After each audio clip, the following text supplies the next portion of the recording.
Tekrar Hüseyin Kantürk'le beraberiz. Hüseyin hoş geldin. Merhabalar. Hoş bulduk Emre, nasılsın? İyiyim. Bugün böyle bir Amerikan İmparatorluğu'nun sonu videosu çekelim dedik. Daha önce de çekecektik bu videoyu da. İran-İsrail savaşı denk geldi araya. Şimdi başlatalım o videoyu dedik. Geçtiğimiz ay Trump'ın göçmenlere yönelik operasyonu sırasında, bunlar rutin operasyonlar esasında, işler büyüdü. Evet. Göçmen polisi yetersiz kaldı. Daha sonra Amerikan polisi devreye girdi. Olmadı. Ulusal muhafızlar ve ordu devreye girdi. Los Angeles merkezli çatışmalar yaşandı. Evet. Bu küçük küçük bir kaynamayı gösteriyor. Senin de bu konuda zaten attığın tweetler var. Verdiğin öngörüler var yıllar öncesinden. Ne düşünüyorsun Amerika'nın sonuyla ilgili? Şimdi aslında uzun zamandır bunu anlatıyorum 2021'den beri. Aslında bu Anglo-Sakson düzenin sona erecek olmasının kaçınılmaz sonucu. Yani şimdi bu düzen yıkılırken düzenin, değil mi? At başı kim? Tabii İngiltere ile başladı bu iş. Bu düzen önce İngiltere, sonra Birinci Dünya Savaşı'ndan sonra Amerika'ya geçti. Asıl hegemon güç olarak. İkinci Dünya Savaşı'ndan sonra da tamamen dünyada hakim bir güç haline geldi. Tabii Sovyetlerin dağılmasından sonra, asıl 90'lardan sonra daha da güçlendi. Şimdi hikayenin en başına dönüp buraya geri gelelim.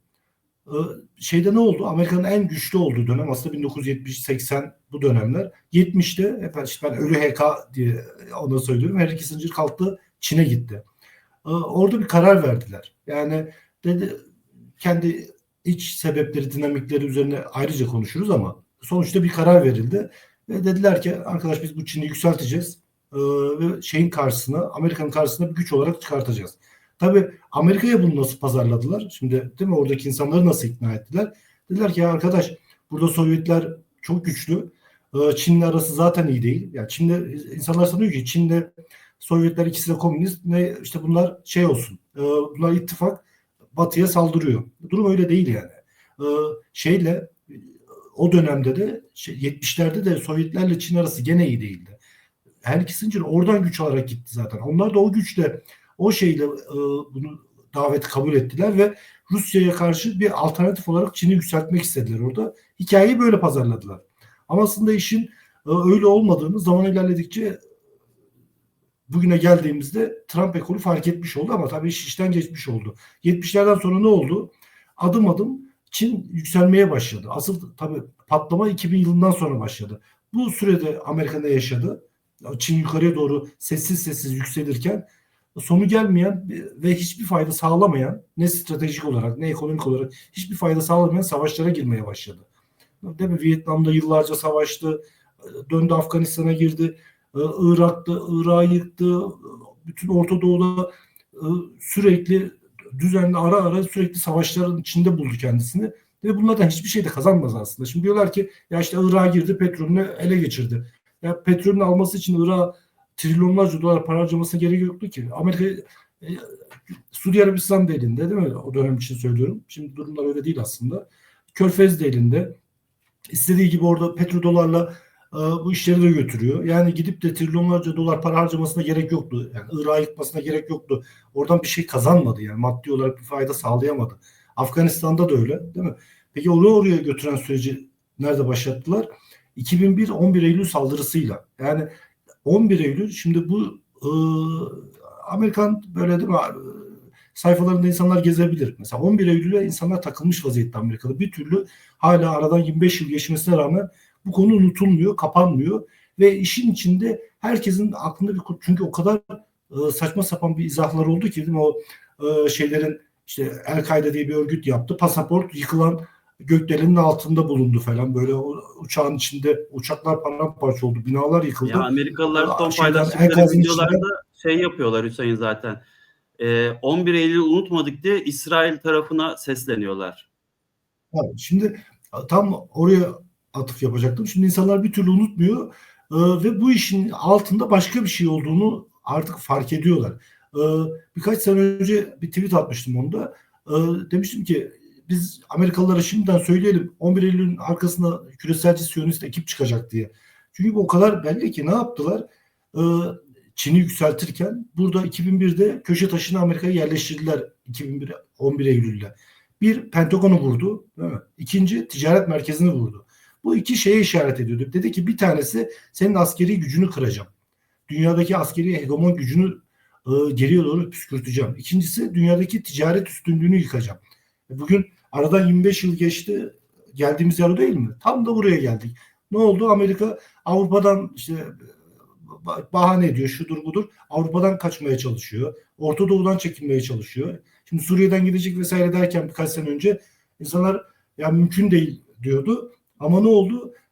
Ufak ufak da olsa Suriye'den çekilmeye çalış. Şimdi değil mi? Barak'a gıcık oluyorlar. Ya bu Türk MİT ajanı diye. Adam daha geldiği gün söyledi. 100 yıl önce hata yapmışız. Biz bu düzeni niye bozmuşuz? Bu iş böyle yürümüyormuş. Meğerse diye anlattığı hikaye biz buradan gidiyoruz arkadaş diyor. Yani diyor ki çıkmak istiyorlar ve yönetimi de başkasına bırakalım. Evet. Şimdi şeyi bu. İşin giriş böyle şeyden bu tarafa 1970'ten bu tarafa 2001 işte 11 Eylül ile beraber bizi bugüne taşıyan süreç bu. Peki biz bunu ne zaman atmışız? İşte 2024 7. ayı. Daha Trump seçimi kazanmamış. İşte kazandığını kazanmış. 2021'de de Trump gelecek diye anlatıyordum zaten. Gelir mi gelmez mi diye konuşuluyordu. Şimdi bunu o zaman Trump Amerika'yı kurtarmaya gelmiyor. Gelmiyor. Şimdi bazıları diyor ki ya arkadaş işte Trump gelecek. İşte bu kurulu oradaki işte küresel siyonist yapıyı yıkacak, Amerika'yı tekrar büyük yapacak vesaire vesaire. De bu hikaye bu değil. Trump Amerika'yı kurtarmaya gelmiyor. Yani hem derinler istiyor. Yani ben bunu derinler diye tarif ediyorum. Yani küreselci dışındaki yapılar Trump'ın gelmesini ama küreselciler de istiyor. Yani siyonist küreselci yapı da şeyin gelmesini istiyor. Trump'ın. Neden istiyorlar? Çünkü bunların derdi Amerika'yı ele geçirmek falan değil. Amerika zaten ellerinde.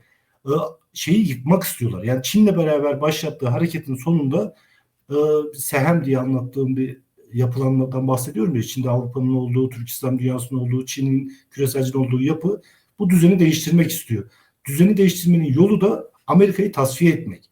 Peki bunu nasıl tasfiye edeceksin? İşte bu iş 70'te başladı. 2001 11 Eylül'de bir dönüm noktasından geçti. Şimdi şu anda içinde bulunduğumuz dönemde de yeni bir aşama başladı. Bu aşamayı da ben 4'e böldüm. Dedim ki 4 aşamalı bir süreç başladı. Birincisi iç kargaşa dönemi. İkincisi darbe süreci. Sonra doları yakacaklar. Ya burada doları yakacaklar dediğim, değil mi? Dolar dediğim para küreselcilerin parası. Yani Fed küreselcilerin bankası. Orada ortakları olan aileler var, bankalar var, gruplar var. Değil mi? Kennedy ile ilgili hikayeler var mazide. Bu şeyi kaldırmaya çalışıyor. Amerika Bu ara Trump Powell'la çatışıyor zaten. Tabii. Şimdi bir şey o. En sonunda iç çatışma dediğimde iç savaş aslında. Orada hani iç savaş yazmak istemedim de iç çatışma dedim ama iç savaş çıkacak. Son kertede olacak olan o. Şimdi peki bu iç kargaşa dediğimiz dönem ne diyorum? Şimdi bu iç kargaşa dediğimiz dönem başlamış oldu. Yani bu ilk aşamaya girdi Amerika artık. Yani bu şeyle ilk videonun başında gösterdiğimiz sahne var ya işte göçmenler üzerinden gelen hareket. Ondan sonra tutup ordunun konuya dahil olması, değil mi?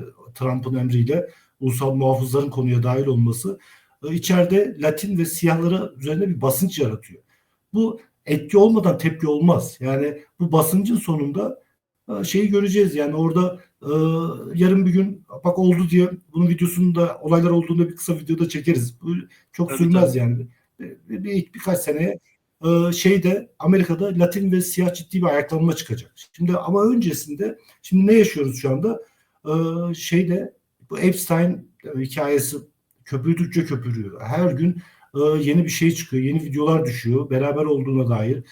Trump'ın üstünden yürüyor hikaye ama aslında bu Trump'tan çok daha fazlası. Geçenlerde Trump üstü kapalı şey de yaptı. Yani benim varsa sizin de var arkadaş videolar fotoğraflarınız diye, isimleriniz listede adınız var diye.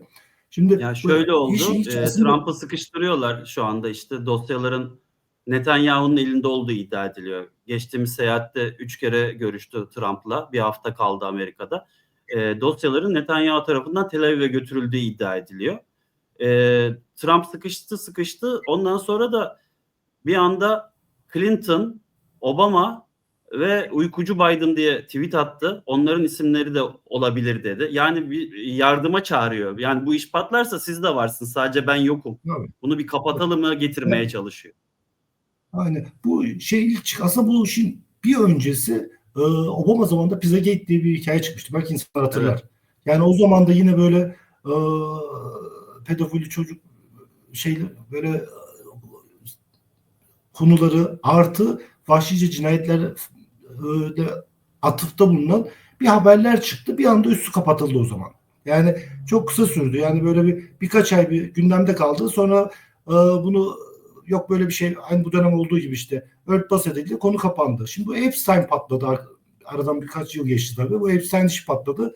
O zaman yine yazmıştım. Dedim ki bu kapanmaz bu sefer. Yani bunun sonu, bu Epstein'in sonunda bu isim sadece isimler değil. Videolar ortaya saçılacak. Sadece pedofili de değil. Daha böyle vahşice insanların katledildiği videolar ortaya saçılacak. Cinayetler çıkacak. Cinayetler çıkacak. Mesela geçen tweet attım. Dedim ki Avrupa'da her yıl sadece Avrupa'da 250 bin tane çocuk kayboluyor. Bir Avrupa gibi bir yerden bahsediyoruz. Yani Orta Doğu değil, Afrika değil, değil mi? Güney Amerika değil, Orta Asya bir yer değil. Yani değil de değil. Yani Çin değil, şu değil. Dünyanın değil mi en demokrasisi gelişmiş vesaire vesaire diye anlatılan bölgede her yıl 250 bin çocuk kayboluyor. Ne olduğu belli değil bu çocuklara. Şimdi bu işlerin sonunda videolar ortalığa saçılacak. Bunlar kaçınılmaz. Şimdi bugün bile insanlar diyor ki yine dediğim gibi dışarıdaki şeyleri takip edebilir insanlar. Görürler. Yani bunlar bizim kendi komplo teorimiz falan değil. Konuşuluyor yani. Ne diyorlar? Ya arkadaş bu Epstein tamam bu adada bunlar olmuş ama bunları kim servis etmiş? Kim bu işleri organize etmiş? Dönüp dolaşıp işi Mossad'a bağlıyorlar. Yani e, Siyonizme bağlıyorlar ve bunların Amerikan siyasetini esir almak için bu böyle bir organizasyon kurduğunu dillendiriyorlar. Ve bu işte Yani hakikaten sadece Amerikan liderleri değil, Temsilciler Meclisi'nde de büyük bir çoğunluğun videoları olduğu biliniyor. Zaten meclis konuyu gündeme almadan Eylül'e kadar kapattı meclisi. Şimdi olay Eylül ayına doğru. Şimdi bu iş sadece Amerika ile ilgili de değil. Ya bu iş patlamaya başladığında dünyanın birçok ülkesinde bu işin aslında uzantılı olduğu sayısız ülkede, Avrupa'da, bizim buralardan çıkabilir birçok yerde böyle isimlerin bu işin içinde olduğu ortaya çıkacak yani. Hatta bir tweet atmışım. Sonunda insanlar bunların evlerini taşlar diyor. Çünkü öyle görüntüler çıkacak ortaya. Ve aynı zamanda insanlar sadece bunları yapanlara üstüne doğru saldırmayacak. Dönüp işin bir de diğer tarafına bakacak. Diyecek ki bu işin diğer tarafı kim? Bu işleri kim organize etmiş? Kim bu videoları çekmiş? Kim bunları saklamış? Vesaire vesaire soruların cevabına peşine düşecek. Ve işte Amerika'nın içindeki o şeyi tekrar ateşleyecek. Yani küreselci Siyonizmle işte o halk tabanın arasındaki kavgayı bir kere daha tetiklemiş olacak. Daha da yukarıya doğru bir seviyeye taşımış olacak. Bu Epstein hikayesi bu. Şimdi aynı zamanda bu işler paralel devam ediyor. Yani tek başına bir konu da değil. Şimdi mesela bu ne zaman yazdık? 2025 Ocak ayında. Şimdi buradaki kavga, şimdi Amerika'nın içindeki kavga sadece işte Trump küreselci kavgası değil. Aynı zamanda bu şimdi Trump baktığı zaman Alman asıllı bir adam. Şimdi Amerika'da beyaz Hristiyanlı nüfusun çoğunluğu Almanlardan oluşuyor. Yani İngiliz değildir aslında. Yani aslında Amerika kurulurken meclislerinde oylamada çok az farkla İngilizce resmi dil olarak kabul edildi. Yani Alman şu anda Amerika Almanca da konuşuyor olabilir. Arada çok öyle büyük bir fark yoktu yani. Ve bir dünyanın şu anda hani değil mi İngilizce diyoruz ya bakmışsın Amerika üstünde her yerde Almanca da konuşuluyor olabilirdi. Yani şimdi Amerika'da bir de aslında filmlerde de bunu Hollywood filmlerinde insanlar görür. Mesela Beyaz Saray'ın Düş falan vesaire böyle filmlerde Amerika'nın içindeki Alman damarıyla İngiliz damarının kapışmasını görür. Mesela Trump ilk döneminde ne söylemişti? Dedi ki Beyaz Sarayımızı Kanada yaktı. Şimdi o dönemde Kanada direkt koloniydi. Yani İngilizler yaktı diyor.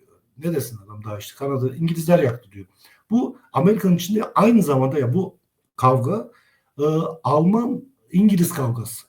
Bir altında ne bu? İşte büyük uyanış adını verdim ben buna. İşte büyük resetin karşısında antitez olarak ortaya çıktı. Yani insanlar woke kültürüne saldırıyor değil mi? Mesela Elon Musk bunun sembol ismi oldu. Bu da aynı kamplaşmanın bir tezahürü. Yani bunun adına büyük reset dersek yani woke kültürüyle insanların işte bu yozlaşmış aile yapısının çürütüldüğü şeyler. Evet. Onun altındaki devamı da o zaten. Ataerkil, ona da işte ataerkil kültür ve woke kültürü başlığı altına açtım. Yani bunların tamamı hepsi aynı kavganın alt başlıkları, yansımaları, uzantıları. Şimdi dün Netanyahu Fransa'nın çıkışına ne dedi? İşte biraz onu söylüyordum. Yani bu işler e, birbirinden bağımsız değil. Hepsi puzzle taşları gibi, işte puzzle gibi tek tek şeyin içine yerleştiriyorlar. Sürecin taşları döşeniyor. Yani Amerika'da bunlar oluyor. İşte Epstein üstünden bir tartışmalar, işte Voy kültürü vesaire tartışmalar yaşanıyor. Aynı zamanda bizim buraya geliyorsun. İsrail, değil mi? 80 yıldır mağdur bir halk Yahudiler. İşte Almanlar bunları katletti vesaire. 80 yıl böyle bir mağdur insanlar olarak bugüne geldiler. Ama bir baktın 2 yıl içinde dünyanın 60 bin kişi. tabii bütün dünyada Hindular dışında seven kalmadı. Yani e, herkes, değil mi, restoran videolar düşüyor. Restoranları almıyorlar. En son işte İspanya'da uçaktan kelepçeyle indirdiler ve döndü. En sonunda Fransa ben de bunu tanıyacağım Filistin dedi. Şimdi insanlar diyor ki ya yan çizer, şu olur, bu olur. Bu Filistin'i tanıyacak. İngiltere de tanıyacak. Fransa da tanıyacak sonunda. Bir Almanya kalır. O da mazisindeki hikayeden dolayı o topa girmez ama Avrupa'daki bütün ülkeler tanımaya başlıyor. İspanya zaten en baştan sürüklüyor. Ve bir anda İsrail bu konuda yapayalnız kalmış olacak. Şimdi o Netanyahu'nun tek doğru lafını 2 gün önce etti. Dedi ki ya tamam şimdi üstümüze geliyorlar vesaire ama sonunda herkes kazananın yanında olur diye. Doğru. Benim meşhur lafım var Güçlünün ya. yanında olur. Tabii kaybeden adam anası bile sevmez diye. Onu söylemiş ama kazanacak olan sen değilsin. Yalnız kalacak olan sensin. Şimdi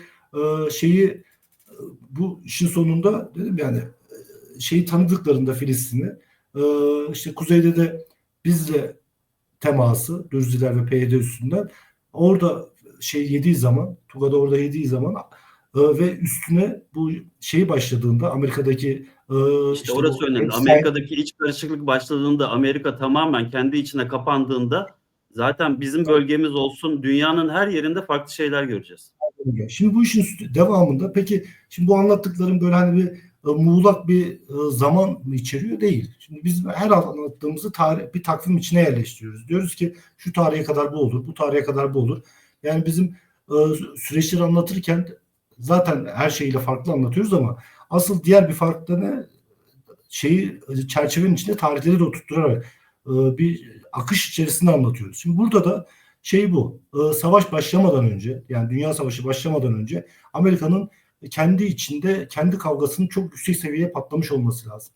Ve öyle de olacak. Yani bu iç kargaşa dönemin arkasından işte darbe dönemi ve doların yanma dönemi 2030 ile 2032 arasında bir dönemde bu işler yaşanıyor olacak Amerika'da. Çünkü Amerika Dünya Savaşı başladığında bu konuların içinde olmayacak. Kendi içine çekilmiş olacak. Ve zaten dünyadaki bu güç boşluğu şu anda bile değil mi? Terazinin bir tarafı düşmeye başladıkça terazinin diğer tarafları yukarıya doğru hareket etmeye başladı. Yani bu çok merkezli dediğimiz yapı kendiliğinden ortaya çıkmıyor. Güç merkezi Çin'in gelişi daha gözükmeye başladı. tabii güç merkezi zayıfladığı için yeni merkezler yukarıya doğru yükseliyor. Yani bu biri yıkılıp ondan sonra yapılma değil. Bunlar müteahhit işi bu. Yani binayı yıkarsın yenisi eyvallah. Ama o dünya öyle bir yer değil. Bileşik kaplar gibi çalışır. Yani bir yerde su çekiliyorsa başka yerden su yukarıya doğru yükselir. Şimdi Amerika kendi içine çekilirken o dönemde yani 2032 öncesinde kendi içine çekilirken bir anda güç boşluğu daha da belirgin hale gelecek. Zaten savaşı tetikleyecek olan ana hikaye bu. Yani Amerika'nın çekilip diğer merkezlerin kendi bölgelerinde bu güç boşluğunu doldurma kavgasına dönüşecek. Yani Rusya ile Avrupa'nın kendi savaşı bu sebeple işte bizim kendi coğrafyamızda Hindistan'dan İran, Türkiye, değil mi? Pakistan bunları anlattık yani Bangladeş bu coğrafyada olan bunun işte Afrika'da benzer bacağı çıkacak. Güney Amerika'da Amerika'nın güç boşluğu yarattığı bütün yerlerde patlayacak. Savaş patlamış olacak. Zaten Herkes o eski defterleri açacak. tabii Dünya Savaşı hikayesi bu. Mesela bu şimdi yeni başlayan Pasifik'teki hikaye de bu. Onların da işte 50 yıldır savaşıyor adamlar da. Yani bu arada yayından önce kendi aramızda konuştuğumuz şeyi atladım. Onu da söyleyelim. Şimdi bu söylüyoruz ya işte bu videolar çıkacak ortaya. Evet. Kaset sadece isimler değil. Yani bu şu isimler yapmış. Tamam deyip konu kapanmayacak. Videolar düşecek ortaya. Ve bu videolar da şu anda Çin'in elinde. Şeyde bile değil. İsrail'de illaki vardır. Değil mi? O konunun içinde O diyorlar. kopyaları Çin'in elinde. Çin'in elinde. Çünkü bu işlerin merkez noktası Çin. Yani o küreselci Çin ittifakı bu sehemin harekete geçiren asıl ana motor. bütün belgeler, bütün arşivler Çin'in elinde duruyor. Şimdi sadece süreci diğer uzantılar üstünden ilerletiyorlar. Yani düşüncemiz Hüseyin'le beraber, yani Çin'in hackerlar yoluyla, Avrupalı ya da evet, Amerikalı hackerlar yoluyla bu görüntüleri servis etmesi zamanı evet, gelince. evet, evet. Yani nereden çıktığını bile anlamayacağız. Yani bir bakacağız, abi şöyle videolar çıkmış ve bunun kaynağı da yine Çin üzerinden gelecek. Burada tabii bu iç kargaşa dönemi için atladığımız şey de oldu. Onu da yazmıştık 2023'te. Bir parti çıkacak diye, değil mi?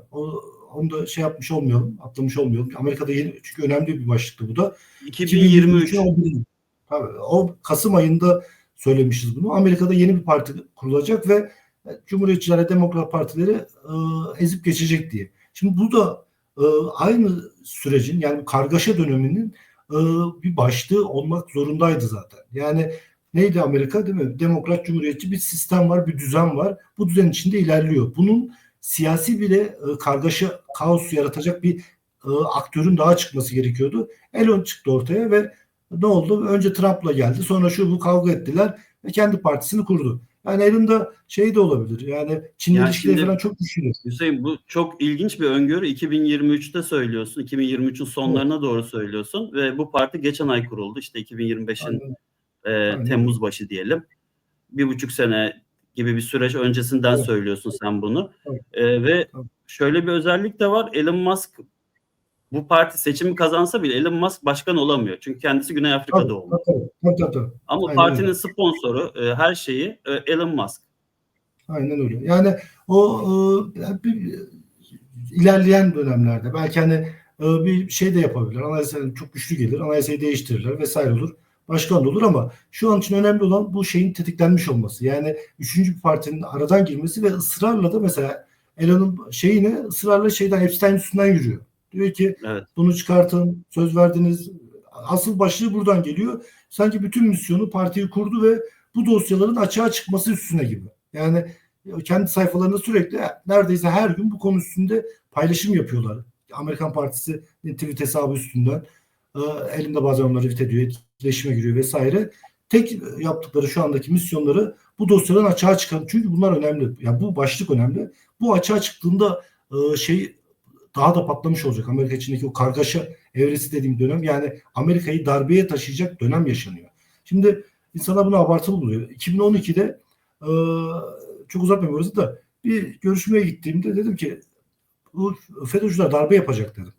2012-2013 bir mülakatta ya piyasaya sordular da ona esnaden söyledim. Yoksa hani niye durduk yerde mülakatta dedim ki yani bu da böyle bir şeyler yaşanacak. Haliyle dedim piyasalar kargaşa olur, şey olur, dolar olur, şu olur, bu olur. Dolar 2 liraydı dedim, bir 8-10 lira olur bak bu dolar dedim, böyle bir şeyler olursa falan. Dediler sen ne anlatıyorsun? Ya şimdi işin oraya gittiğini 2012'de belliydi aslında. Yani arada değil mi bir sürtüşmeler başladı, dershane hikayeleri, bunu örnek olsun diye söylüyorum. Şimdi darbe dediğin şey bir sabah uyanıp da durduk yere olmaz. Bunun bir altyapısı olur, bir toplumsal bir sosyolojik hareket olur, ekonomik, siyasi güç dengeleri üstünden bir altyapısı oluşur. Şu anda olan şey, insanlar bunu görmek istemiyor ya da e, işte muğlak bir gelecek olarak görüyor ama bu 5-6 yıllık süre içinde Amerika'yı darbeye götürecek bir süreç hazırlanıyor şu anda. Onun altyapısı kuruluyor. Üçüncü partinin kurulması, davaların açılması, Latinler üzerinde baskının kurulması, orada toplumsal bir hareketlilik yaratılması, insanların mesela normal şartlar altında bile Amerika'daki anketlerde %40, %50 eyaletlerin, insanların ayrılım oranları. Şimdi bu işler arttıkça bu anketlerde %60'lara, %70'lere çıkacak bu. Yani altyapıyı hazırlıyorlar. Yoksa durup dururken bir sabah kalktık iç savaş çıkar mı bu ülkede? Değil mi? Bunun altyapısı hazırlanıyor şu anda. Adım adım Zaten 1973'ten sürecin taşları itibaren konuyor. gelişmesini anlattın. Ve 1973'ten beri bu yöne gittiğini anlattın tabii, dünyanın ve Amerika'nın. bu iş böyle. Arap Baharı, ya bu şimdi parça parça anlatıyoruz ama bu hep söylüyorum ya, dizi film. Biz bir dizi çekiyoruz burada kanalda ve her bölümde anlattığımız şey aslında birbiriyle bağlantılı. Yani hiçbiri birbirinden kopuk değil videoların. Hepsinin başlığı ayrı olabilir ama şimdi bunu ben oturup da 50-60 saatlik tek bir videoda değil mi nasıl anlatalım bunu? Parça parça, bölüm bölüm anlatıyoruz. Bu olanlar yarın öbür gün şeyi çekeceğiz. Arap Baharı'nı çekeceğiz. Bu da onunla ilgili. Yani 1970'te Henry Kissinger'ın Çin'e gidişiyle Arap Baharı'da birbiriyle bağlantılı konu. Aynı hikayenin bir bölümü. Çünkü bunu da başlatan Arap Baharı'nı Amerikalılar falan yapmadı. İşte herkes ya da o niyetle girmiş olabilir ama sonucunun öyle olmayacağını bilen vardı. Ya da İsrail'in önünü açalım diye değil. Hikaye başkaydı. Yani Bob Yani da değil. önce Bob'u açıyormuş da gibi konuştuk. gösterip sonra da tersinden. Tabii, tabii. Yani bu çok merkezi yeni dünyayı kurmanın adım adım aşamalarıydı bunlar. Yani bu adamlar zeki adamlar oturmuşlar, bir plan yapmışlar. Her şey geldikçe, zamanı geldikçe yeni bir taşı sahaya sürüyorlar. İnsanlar da bugün bu oldu diye heyecanla işte son dakika haberleri geçiyor. Biz ne yapıyoruz? Birkaç sene öncesinden son dakikaları veriyoruz. Diyoruz ki iş buraya evrilecek. Süreç buraya doğru gidiyor diye. Bunun tabii şimdi Hüseyin dönemi Kantürk anlattık. farkıyla veriyor. Kargaşa. Evet, aynen, eyvallah. Ya şimdi biz Hüseyin bu Kantürk kargaşa dönemini farkıyla anlattık veriyor. ama bu Amerikan.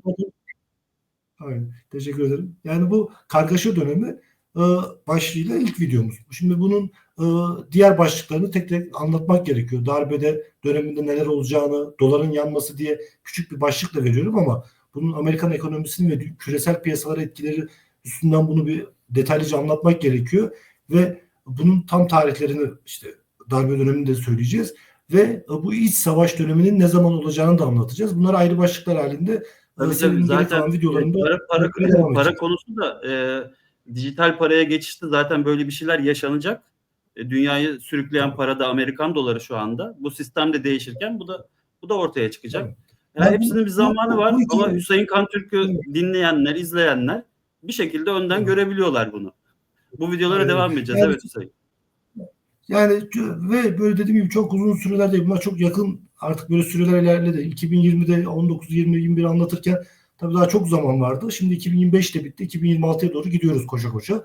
Artık süre daralıyor. İşler çok daha hızlanacak. Çok daha bunların işte olaylar geliştikçe tekrar üzerine bunları anlatıyor olacağız yani. Ağzına sağlık. Teşekkür ederim. İzleyen, Sağ dinleyen olasın. herkese teşekkür ediyoruz. Yorumlarınızı, beğenilerinizi, abone olmanızı bekliyoruz. Bir sonraki videoda görüşmek Bekliyoruz. üzere. Evet. Hüseyin tekrar teşekkürler. Görüşmek üzere. Teşekkür ederim. Görüşmek üzere.